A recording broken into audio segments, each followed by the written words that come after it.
നമ്മള് പഴയ ഒരു സാരി വെച്ചിട്ട് നല്ല സൂപ്പർ ആയിട്ടുള്ള ഒരു കുർത്തിയാണ് ചെയ്യാൻ പോകുന്നത് കേട്ടോ. എല്ലാ ദിവസവും നമ്മൾ ഓരോ മോഡൽ കുർത്തി ചെയ്യുന്നുണ്ട്, പക്ഷെ അതിനൊക്കെ അത്യാവശ്യം പൈസ ചെലവുണ്ട്. ഇപ്പൊ ഒരു നൈറ്റി ബിറ്റ് ആണെങ്കിൽ കൂടെ നമുക്കൊരു 150 രൂപയൊക്കെ ചിലവാക്കേണ്ടതുണ്ട്. പക്ഷെ നമ്മുടെ വീട്ടില് അലമാരയിലുള്ള പഴയ സാരി ഉണ്ടെങ്കിൽ നമുക്ക് ഒറ്റ പൈസ പോലും ചിലവാക്കാതെ നല്ല ഭംഗിയുള്ള, അതായത് നിങ്ങളിപ്പോ കുറെ പേര് ജോർജറ്റിന്റെ തുണി ഇല്ലെങ്കിൽ ഷിഫോൺ മോഡൽ തുണിയൊക്കെ ഉപയോഗിക്കുന്നവരായിരിക്കും അല്ലെ. അങ്ങനെയുള്ളവർക്ക് വളരെ ഈസിയാണ് ഇതുപോലത്തെ പഴയ നമ്മുടെ അമ്മയുടെയൊക്കെ സാരി. ഇപ്പോഴത്തെ ആരും ഇതുപോലത്തെ സാരി അങ്ങനെ അധികം വാങ്ങിക്കാറില്ല. പഴയ ആൾക്കാരൊക്കെ എപ്പോഴും ഷിഫോൺ സാരിയൊക്കെയാണ് കൂടുതലും ഉപയോഗിച്ചിരുന്നത്. അപ്പൊ ഞാൻ ഇവിടെ ഒരു സാരി എടുത്തിട്ടുണ്ട്. ഇത് അമ്മയുടെ സാരിയാണ് കേട്ടോ. ഇത് വെച്ചിട്ട് നമ്മൾ നല്ല ഭംഗിയുള്ള ഒരു കുർത്തി അങ്ങോട്ട് ചെയ്യാൻ പോവാം. അപ്പൊ നമുക്ക് ആദ്യമേ ഈ സാരി ഒന്ന് വിടർത്തി നോക്കാം. പ്ലെയിൻ ആയിട്ടുള്ള സാരിയാണ്. ഇതാണ് മുന്താണി വരുന്നത്. ആകെ കുറച്ച് വർക്ക് മാത്രമേ, കുറച്ച് കട്ട് വർക്ക് മാത്രമേ ഉള്ളൂ കേട്ടോ. പക്ഷെ ഇത് ഞാൻ എടുക്കുന്നില്ല. അപ്പോൾ ആദ്യം നമുക്ക് ഈ സാരിയിൽ നിന്ന് എത്ര മീറ്റർ ആണ് വേണ്ടതെന്ന് പറയാം. കാര്യം നിങ്ങൾക്ക് ഇത് എങ്ങനെയാ മടക്കുക, അല്ലെങ്കിൽ എത്ര മീറ്റർ വേണം, ബാക്കി തുണി വരുമോ എന്നൊക്കെ കുറെ പേർക്ക് സംശയം ഉണ്ടാവും. ചിലവർക്ക് അമ്മക്കും മോൾക്കും തയ്ക്കാൻ വേണ്ടിട്ട് അങ്ങനെ വേണമെങ്കിലും ചെയ്യാം കേട്ടോ. അപ്പോൾ നമുക്കിന്ന് ഇതിൽ നിന്ന് 2 മീറ്റർ മാത്രം മതി. കാര്യം നമ്മൾ ചെയ്യാൻ പോകുന്നത് ഒരു അംബ്രല്ല മോഡലിലാണ്. പക്ഷെ താഴെ കുറച്ച് പ്ലീറ്റ്സ് ഒക്കെ നമ്മൾ വെക്കുന്നുണ്ട്. അതുകൊണ്ടിട്ട് വെറും 2 മീറ്റർ തുണി മാത്രം ഇതിൽ നിന്ന് മതി. നിങ്ങൾ തുണിയാണ് പുറത്തുനിന്ന് വാങ്ങിക്കുന്നെങ്കിലും 2 മീറ്റർ വാങ്ങിച്ചാൽ മതി. പക്ഷെ എക്സ്ട്രാ കുറച്ചുകൂടി തുണി വേണ്ടി വരും കേട്ടോ. അത് ഞാൻ കട്ടിങ്ങിന്റെ ഇടയിൽ പറഞ്ഞുതരാം. അപ്പൊ നമുക്ക് തുണി ഒന്ന് അളക്കാം. സാരി ഇങ്ങനെ അങ്ങോട്ട് നിവർത്തി അങ്ങോട്ട് ഇട്ട് കൊടുക്കാം. ഈ തേര് ഭാഗത്ത് വേണം അളക്കാനായിട്ട്. ഇതാണ് കട്ടിങ് ഭാഗം. വീതി അറിയാലോ, അത്യാവശ്യം ഉണ്ടാവും സാരിക്ക് വീതി. അപ്പൊ നമുക്കിതില് മീറ്റർ ഒന്ന് അളന്ന് എടുക്കണം. സാരി ഒന്ന് നിവർത്തി ഇടുക. നേരെ നമ്മുടെ ഈ ഒരു ടേപ്പ് എടുക്കാം. ഈ ടേപ്പിന്റെ ഈ പുറകു വശത്ത് മീറ്റർ കണക്കുണ്ട്. എവിടെ 100 സെന്റിമീറ്റർ വരെയാണ് നമുക്ക് 1 മീറ്റർ വരുന്നത്. അപ്പൊ ഞാൻ ഈ സാരിയിൽ 100 സെന്റിമീറ്റർ ആദ്യമേ ഒന്ന് മാർക്ക് ചെയ്യും. എന്നിട്ട് ഒരു 100 കൂടെ മാർക്ക് ചെയ്യും. അങ്ങനെയാണെങ്കിൽ നമുക്ക് 2 മീറ്റർ ആവത്തുള്ളൂ. അപ്പൊ ഇങ്ങനെ കൂടെ വെച്ച് കേട്ടോ. അപ്പൊ ഇവിടം വരെയാണ് 1 മീറ്റർ വരുന്നത്. 1 മീറ്റർ മാർക്ക് ചെയ്തു. ഇനി 1 മീറ്റർ താഴത്തേക്ക് മാർക്ക് ചെയ്യേണ്ട ആവശ്യമില്ല. നേരെ നമ്മൾ ഈ മാർക്കിങ്ങിൽ ഇങ്ങനെ അങ്ങോട്ട് എടുക്കുക. എന്നിട്ട് ഇവിടം വരെ വെച്ചിട്ട് അങ്ങോട്ട് എടുത്താൽ മതി. സാരി ഇങ്ങനെ അങ്ങോട്ട് വെച്ചിട്ട് ഞാൻ താഴെ വെച്ചിട്ടാണ് കട്ട് ചെയ്യുന്നത് കേട്ടോ. കാര്യം കറക്റ്റ് ഇങ്ങനെ കിട്ടണമെങ്കിൽ നമുക്ക് എന്തെങ്കിലും നല്ല കുറച്ച് സ്പേസ് വേണം. അപ്പോൾ ഇങ്ങനെ ഒന്ന് കട്ട് ചെയ്ത് എടുത്തിട്ടുണ്ട്. ഇനി നമുക്ക് ഇതെങ്ങനെയാണ് മടക്കുന്നത് നോക്കാം. നമ്മൾ 2 മീറ്റർ കട്ട് ചെയ്തിട്ട് ഇങ്ങനെ ഒന്ന് 2ആയിട്ട് മടക്കി എടുത്തിട്ടുണ്ട്. നേരെ ഇതിങ്ങനെ ഒന്ന് ക്രോസ് ആയിട്ട് മടക്കി അങ്ങോട്ട് ഇട്ട് കൊടുക്കുക കേട്ടോ. ഇങ്ങനെ അങ്ങോട്ട് ക്രോസ് ആയിട്ട് മടക്കി ഇട്ട് കൊടുക്കുക. എന്നിട്ട് ഈ കാണുന്ന ഭാഗമില്ലേ, ഇതാണ് നമുക്ക് സെന്റർ ആയിട്ട് ഇങ്ങനെ അങ്ങോട്ട് വരുത്തിച്ച് വെക്കേണ്ടത്. തുണി ഒരു ട്രയാങ്കിൾ ഷേപ്പിൽ ഇങ്ങനെ ഒന്ന് മടക്കി ഇട്ട് കൊടുത്തിട്ടുണ്ട്. ഇനി വേണം നമുക്കിതില് എല്ലാ അളവും ഒന്ന് മാർക്ക് ചെയ്യാൻ വേണ്ടിയിട്ട്. ആദ്യമേ നമ്മൾ എപ്പോഴും ലെങ്ത് ആണ് ഏത് ഒരു ഡ്രസ്സ് തയ്ച്ചാലും മാർക്ക് ചെയ്യുന്നത്. ഇന്ന് നമ്മൾ ഷോൾഡർ ആണ് ഫസ്റ്റ് മാർക്ക് ചെയ്യാൻ പോകുന്നത്. എന്നിട്ട് വേണം അതിൽ നിന്ന് ലെങ്ത് മാർക്ക് ചെയ്യാൻ കേട്ടോ. അപ്പോൾ എനിക്ക് വരുന്ന ഷോൾഡറിന്റെ അളവ് 7 ഇഞ്ചാണ്. അതിന് മുന്നേ ഈ എല്ലാ ഭാഗവും കറക്റ്റ് ആണെന്ന് ചെക്ക് ചെയ്തിട്ട് വേണം 7 ഇഞ്ചിൽ മാർക്ക് ചെയ്ത് കൊടുക്കാൻ വേണ്ടിയിട്ട്. ഈ ഭാഗത്താണ് കറക്റ്റ് 7 ഇഞ്ച് വരുന്നത്. ഇവിടെ ഇങ്ങനെ മാർക്ക് ചെയ്യുക. എന്നിട്ട് ഒരു ലൈൻ, ഇങ്ങനെ ഒരു സ്ട്രെയിറ്റ് ലൈൻ ഇങ്ങനെ അങ്ങോട്ട് വരച്ച് കൊടുക്കുക. ഇനി വേണം താഴത്തേക്ക് നമുക്ക് ലെങ്ത് മാർക്ക് ചെയ്യാനായിട്ട്.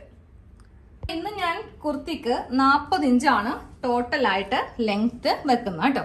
ഒരു 10 ഇഞ്ച് കുറച്ച് വേണം നമുക്ക് ഈ തുണിയിൽ മാർക്ക് ചെയ്ത് കൊടുക്കാൻ വേണ്ടിയിട്ട്. അപ്പോൾ ഞാൻ ഇവിടെ 30 ഇഞ്ചിൽ ഇങ്ങനെ ഒന്ന് മാർക്ക് ചെയ്ത് കൊടുത്തു. ഈ മാർക്കിംഗ് ആയിരിക്കണം അറ്റം വരെ 30 തന്നെ എടുത്ത് കൊടുക്കുക കേട്ടോ. ഇതിൽ നമ്മൾ സൈഡ് തൂങ്ങി പോവാതിരിക്കാൻ വേണ്ടിയിട്ട് കുറച്ചൊന്നും കട്ട് ചെയ്യാതെ കറക്റ്റ് 30 ഇഞ്ച്, അത് ഈ അറ്റം വരെ 30 ഇഞ്ചിൽ ഇങ്ങനെ ഒന്ന് മാർക്ക് ചെയ്തങ്ങോട്ട് കൊടുത്തിട്ട് എല്ലാ മാർക്കിങ്ങും ഇങ്ങനെ ഒന്ന് വരച്ചു കൊടുക്കുക. എന്നിട്ട് ഇതങ്ങോട്ട് കട്ട് ചെയ്ത് മാറ്റാം. ഇങ്ങനെ ഒന്ന് കട്ട് ചെയ്ത് മാറ്റിയിട്ടുണ്ട്. ഇപ്പൊ ലെങ്ത് കറക്റ്റ് ആക്കി നമ്മൾ ഷോൾഡർ ആദ്യമേ ഒന്ന് ചെയ്തെടുത്തു.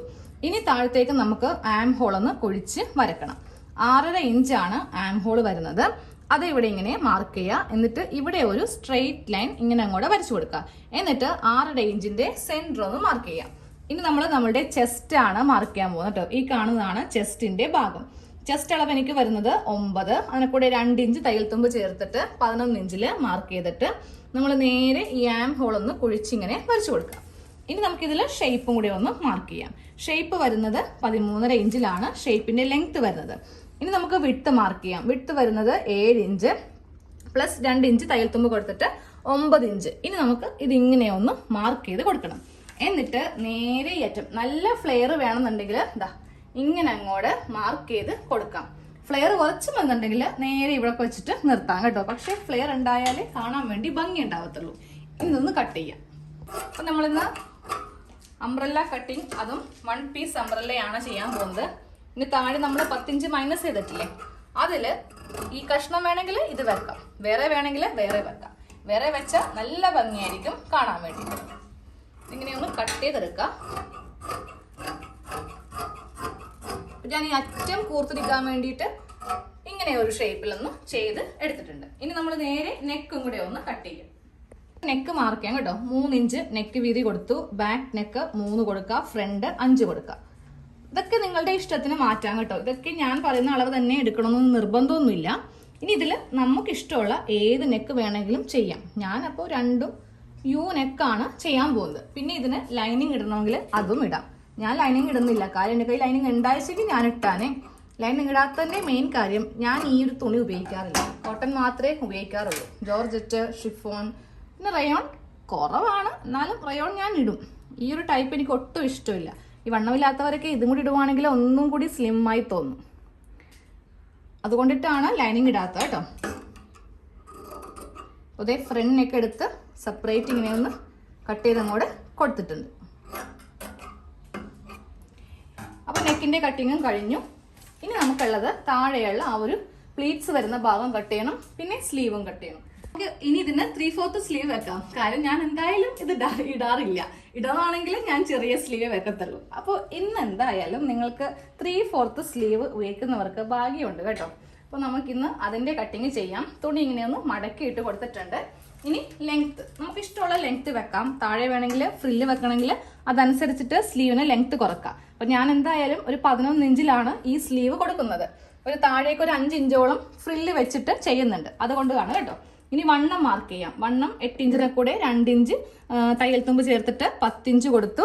3/4 സ്ലീവ് ആകുമ്പോൾ നമുക്ക് 3.5 ഇഞ്ചാണ് ആം ഹോള് കുഴിച്ചു വരയ്ക്കേണ്ടത്. ഇനി താഴത്തെ വണ്ണം കൂടെ ഇങ്ങനെയൊന്ന് മാർക്ക് ചെയ്ത് കൊടുക്കാം. എന്നിട്ട് ഇതാ കൈക്കുഴി ഇങ്ങനെയൊന്ന് കുഴിച്ച് ഒന്ന് വരച്ച് കൊടുക്കാം. സ്ലീവ് കട്ട് ചെയ്യാം. 2 സ്ലീവ് ഉണ്ട്.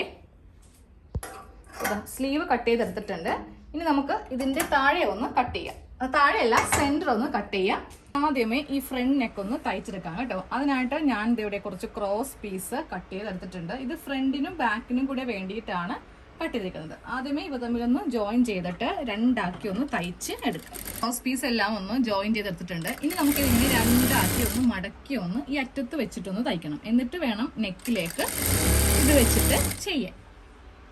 ക്രോസ് പീസ് ഇങ്ങനെ ഒന്ന് തയ്ച്ചെടുത്തിട്ടുണ്ട്. ക്രോസ് പീസ് തയ്ക്കുമ്പോൾ ഈ ജോയിന്റ് ഭാഗത്ത് ഇതുപോലെ ഇങ്ങനെ കുറച്ച് വ്യത്യാസമൊക്കെ ഉണ്ടാവും. അപ്പോൾ അതൊക്കെ നമ്മൾ ഒന്ന് ലെവൽ ചെയ്ത് ഇങ്ങനെ ഒന്ന് കട്ട് ചെയ്ത് മാറ്റുക കേട്ടോ. ഇത് എനിക്കിപ്പോൾ 2 ജോയിന്റ് ഉണ്ട്. ഈ 2 ജോയിന്റ് എവിടെ വ്യത്യാസം കണ്ടില്ലേ, അതൊക്കെ ഒന്ന് കട്ട് ചെയ്ത് അങ്ങോട്ട് മാറ്റുക. ഇനി നമുക്ക് നെക്ക് ഒന്ന് തയ്ച്ചെടുക്കാം. അപ്പോൾ ഫസ്റ്റ് മുകളിൽ സ്ട്രെയിറ്റ് ആയിട്ടൊന്ന് കട്ട് ചെയ്യാം. ഇനി നമുക്ക് ഫ്രണ്ട് നെക്കിൽ തയ്ക്കാം. ഇത് ഞാൻ ക്രോസ് പീസ് വെച്ചിട്ട് നെക്ക് ഒന്ന് തയ്ച്ചെടുത്തു കേട്ടോ. സാധാരണ നമ്മൾ ഇങ്ങനത്തെ നെക്കൊക്കെ തയ്ക്കുമ്പോൾ നല്ല വശവും തമ്മിൽ വെച്ചിട്ട് തയ്ക്കാം.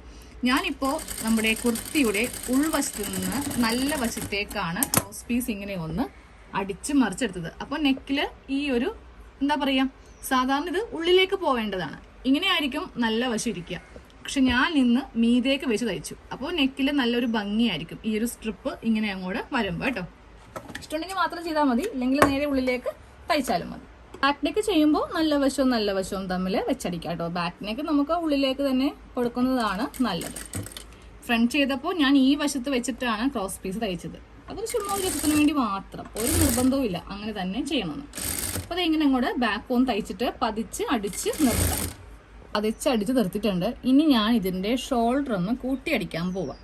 എന്നിട്ട് വേണം എനിക്കിനി സ്ലീവ് വെക്കാൻ വേണ്ടിയിട്ട്. അപ്പോൾ നമ്മൾ ഇന്ന് ചെയ്യുന്ന ഡിസൈൻ ഇപ്പോൾ വരാൻ പോകുന്നല്ലോ കേട്ടോ. ഇതൊക്കെ സാധാരണ നമ്മളെപ്പോഴും ചെയ്യുന്നതാണ്, പക്ഷേ വീഡിയോയിൽ ചില ഭാഗങ്ങൾ മാത്രം അങ്ങോട്ട് ഉൾപ്പെടുത്തി കാണിക്കാം. അപ്പോൾ ഷോൾഡർ ഇങ്ങനെ കൂട്ടിയെടുക്കുക. ഇപ്പുറത്തേ ഒന്ന് കൂട്ടണം.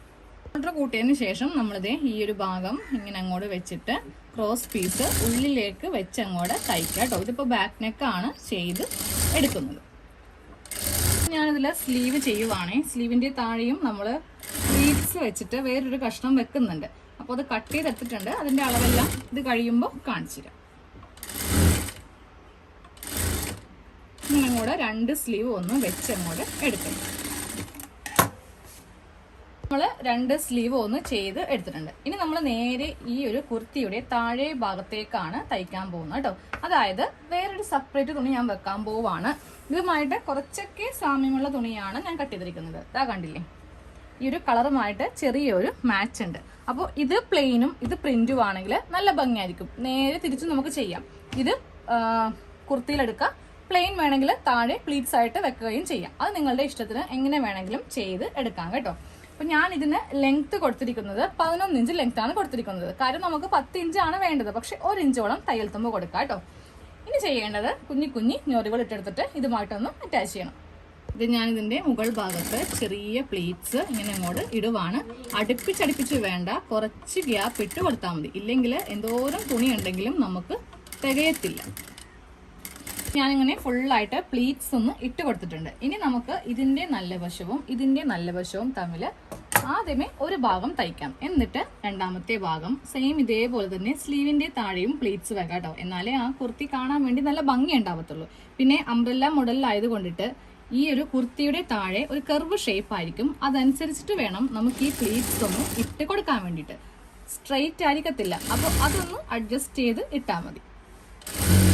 ഇങ്ങനെ അങ്ങോട്ട് നമ്മൾ പ്ലീറ്റ്സ് ഒന്ന് ജോയിൻ ചെയ്ത് കഴിഞ്ഞിട്ടുണ്ട്. ഇനി ഇത് നോക്കിയേ, ഇതിപ്പോ ട്രാൻസ്പെറന്റ് ആണ്. അപ്പൊ ഈ തുണി ഇങ്ങനെ അങ്ങോട്ട് ഇരിക്കും. അപ്പൊ നമ്മൾ ചെയ്യേണ്ടത് ഇതിങ്ങനെ ഈ ഭാഗത്തേക്ക് വെച്ചിട്ട് ഇവിടെ അങ്ങോട്ട് പതിച്ചടിച്ച് കളയാം കേട്ടോ. എന്നാലേ നല്ല നീറ്റായിട്ട് ഇരിക്കത്തുള്ളൂ. ഇങ്ങനെയാണെങ്കിൽ കാണാൻ ഒരു അഭംഗിയല്ലേ. അപ്പോൾ അത് ഇങ്ങോട്ട് വെച്ചിട്ട് പതിച്ച് അടിക്കുക. പ്ലീറ്റ്സിന് ഒന്നും പറ്റരുത് കേട്ടോ.